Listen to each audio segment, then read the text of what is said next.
Got milk? Getting it delivered to your door is nearly a thing of the past. But before the job of milkman dries up, let's take a look at it. In fact, let's do a double take. Because as we're about to find out, it's not just the postman who always rings twice.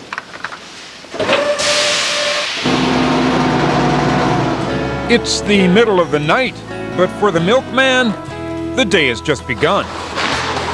He quickly loads his truck, then under the cover of darkness drives the empty streets, delivering his dairy products door to door.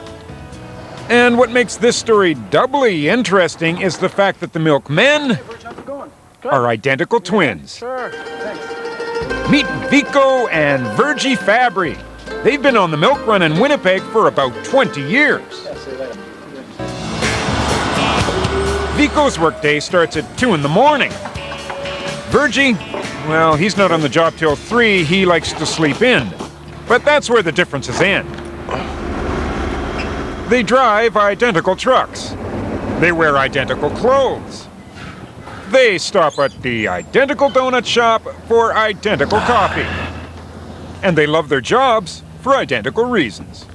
The way I look at it is, if you're going to spend a lot of time at a job, you have to enjoy your work. I enjoy the mornings. You're out in the fresh air and... You'd have to be a morning person to really like this kind of business. The people you meet, the customers you have, the rapport you have with your customers. Just the people that you meet and being outside, being on your own. This is my exercise.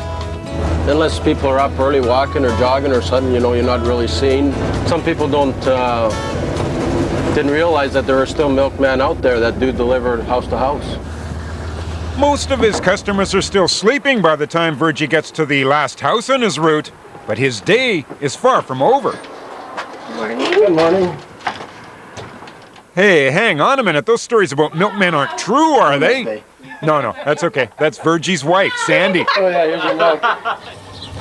Meanwhile, Vico has started his commercial delivery. So I'll go through the course of the night, just being by myself most of the night, and when I come here, it's you see the friendly people that you see most mornings, and it just makes you feel good. Good morning. How are you? Good, how are you? Very well, thanks. So how did these identical twins end up with identical jobs? Well, Vico got on board delivering for a distributor right after high school.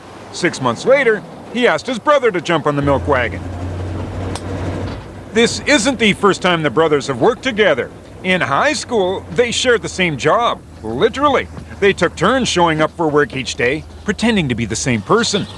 Since becoming milkmen, though, Vico and Virgie insist they've never tried fooling a customer. Thanks, Vico. Thank you very much. Have a nice day. You too. But they could. Now Virgie's about to visit some of his favorite customers. Hi, Virgie. Hello. How are you guys? And of course, Vico is having the identical experience. What did you guys have for breakfast today? Are you guys ever strong? I have waffles. Oh, wow. Grape juice. I have to start eating that stuff because maybe I can be strong like you guys.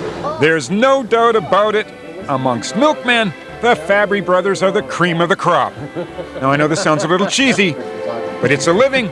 They plan to milk for all it's worth. Cheers. Here's to the milk business. Spilling all over yourself. I don't drink milk. All right, folks, enough with the work. Are you ready to play? It's time for the It's a Living Quiz. Cameron Diaz, Tom Selleck, and Sybil Shepherd. They're all famous movie stars now, but what other career did these actors have in common? Was it A, bartender, B, model, or C, TV weather anchor? We'll be right back with the answer after the break.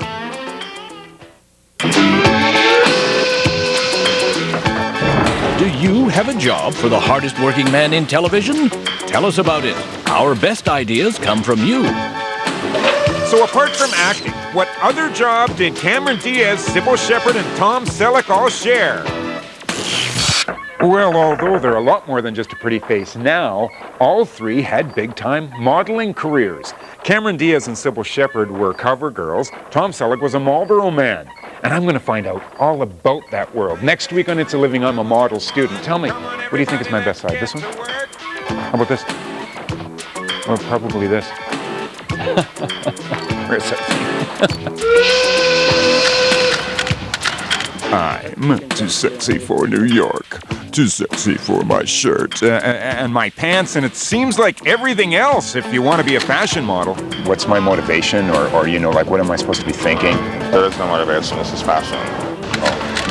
So, Diane, without trying to embarrass either you or I, would I have the kind of look that's now? I have to see you without your hat on. I think your hat should stay on. We have a position.